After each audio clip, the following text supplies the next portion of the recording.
եւ այլն։ Այժմ երևի թե պահն է, որ նշվածի վերաբերյալ մի քանի հստակ տվյալ հայտարարվի։ Առաջինը, հակակոռուպցիոն կոմիտեն պաշտոնական տվյալ փոխանցելով Սահմանադրական դատարանին, այնտեղ քաղաքացիական պայմանագրի, որևէ աջակցի, որևէ անդամի, որևէ համակրի նկատմամբ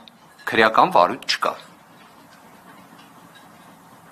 Օբյեկտիվ իրականության մեջ դուք սա պատկերացնում եք։ Իսկ ինչ վերաբերում է այլ քաղաքական ուժերի վերաբերյալ,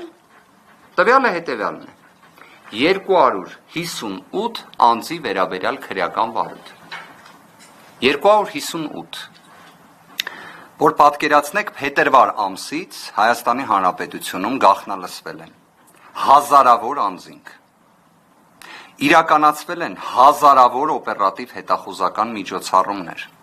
իրականացվել է մասսայական ճնշում անձանց նկատմամբ քրեաիրավական վարույթներով եւ մեղադրյալ են հանդիսանում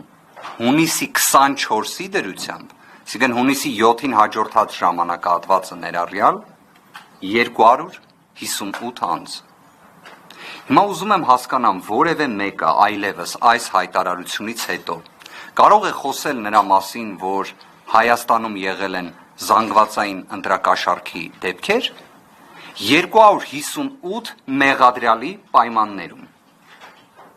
Երբ Հայաստանի Հանրապետությունում իմ համեստ կարծիքով երևի թե գրեթե մարդ չկա, ում չեն գաղտնալսել։ Եվ այս քրեական հետապնդումների վերաբերյալ մի կարևոր արձանագրում եմ ուզում կատարել։ Հիմնականում դրանց ելակետային ժամանակահատվածը եղել է ապրիլ-մայիս ժամանակահատվածը։ Քրեական վարույթների ամենամեծ քանակը եղել է հունիս ամսին։ Որևէ մեկը կարող է տալ պատասխան ինչով է պայմանավորված, որ օրինակ հենց լռության պահպանման օրը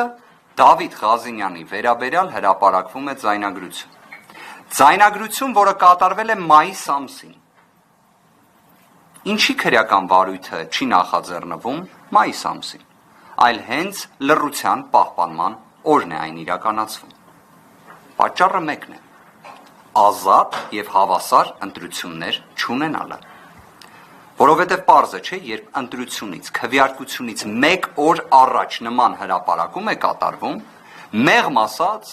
դա վախի մթնոլորտ ստեղծելու եւ ձևավորելու մասին։ Հենց այդպես էլ եղել է։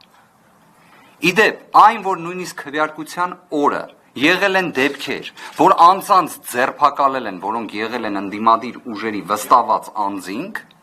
եւ մի քանի ժամ հետո ազատ են արձակել, ինչի մասին է խոսում, որ ընտրությունները չեն եղել ազատ եւ հավասար պայմաններում։ Իդեպ թվարկածս խումբ խնդիրները դրան զուգորդելով շատ լավ հիշում եմ իհարկե, կարծես ապրիլ-մայիս ամիսներն են, երբ խոսում էին արտաքին միջամտության ռիսկերի մասին։ Արտաքին միջամտություն Հայաստանի Հանրապետությունում ընտրական այս գործընթացում տեղի ունեցել է։ Այն տեղի է ունեցել Ամերիկայի Միացյալ Նահանգների կողմից, այն տեղի է ունեցել Ֆրանսիայի կողմից, այն տեղի է ունեցել եվրոպական երկրների կողմից, եւ այն ունեցել է մեկ հասցեատեր, եւ այդ հասցեատերը Նիկոլ Փաշինյանն է։ Արդյոք սա հանդիսանում է ժողովրդավարական վարքագիծ։ Արդյոք սա միջամտություն չէ ընտրական գործընթացին։ Իհարկե միջամտություն է։ Արդյոք սա գնահատվել է որևէ մի դիտորդական առաքելության կողմից, իհարկե ոչ։ Բայց դիտորդական առաքելությունը օրինակ նկատել է, որ իսկապես քաղաքացիական պայմանագիր կուսակցության նախընտրական ցուցակի 90%-ը պետական պաշտոնյաներ են։ Սա իդեպ բառացի մեջբերում էր ԵԱԿ ժմիգի զեկույցից։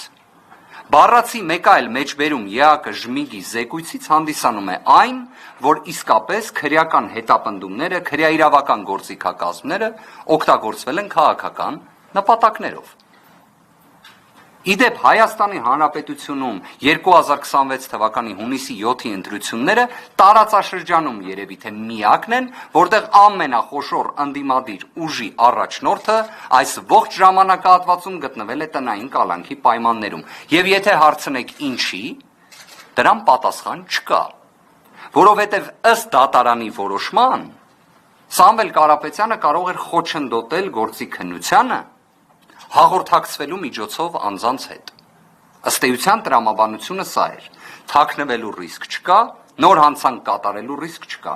Սամվել Կարապետյանը այս ժամանակահատվածում դատական ակտին հաջորդած հաղորդակցվել է 10,000-ից ավելի անձանց հետ։ Բայց այդպես էլ իր խափաման միջոցը չփոփոխվեց։ Եվ վերջում իհարկե, հարգելի գործընկերներ, ուզում եմ սահմանադրական դատարանի վերաբերյալ մի քանի արձանագրում կատարել եւ սիրով կպատասխանեմ ձեր հարցերին։ Ընտրախախտումների տեսանկյունից մենք վկայակոչել ենք եւս մի խումբ հարցեր։ Դրանք վերաբերում են հենց քվեարկության օրվան եւ հաջորդող օրերին։ Դրանցից երկու խումբը ըստ էության ունենք շուրջ 80,000 անձնագրեր, որոնք չեն աշխատում։ Իդեպ Հայաստանի Հանրապետությունում ինչի 1,475,000 անձ պետք է մասնակցի ընտրությունների, բոլորի անձնագրերը աշխատեն բացառությամբ 80,000, շուրջ 80,000 մեր հայրենակիցների։ Ինչի